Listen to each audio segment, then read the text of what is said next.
నాకు ఒకతను చాలా అద్భుతమైన ఒక విషయం చెప్పాడు. ఇది సైంటిఫికల్లీ వ్యాలిడేటెడో కాదో నాకు తెలీదు. నన్ను ఒక క్వశ్చన్ అడిగాడు. ఏమన్నాడు, "నువ్వు ఈ మధ్య చాలా ఐవీఎఫ్, ఐయుఐ క్లినికల్ చూస్తున్నావు కదా కృష్ణ." "అవునండి, విపరీతంగా పెరిగిపోతుంది. జనాలకి నార్మల్గా పిల్లలు పుట్టట్లేదా అండి" అని. జనాలకి 100లో 2కో 3కో లక్కీగా పెళ్ళైనా ఓ 2 నెలలకి 3 నెలలకి వర్కౌట్ అవుతుంది. 7గురికి న్యాచురల్లీ పిల్లలు పుట్టట్లేదు. అందుకనే ఇంత ఫర్టిలిటీ సెంటర్లు పెరిగిపోయాయి.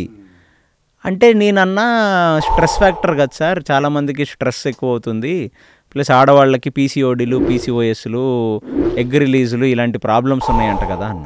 నన్ను అతను అగ్రికల్చరల్ విభాగంలో పనిచేసే ఒక అతను నన్ను క్వశ్చన్ అడిగాడు.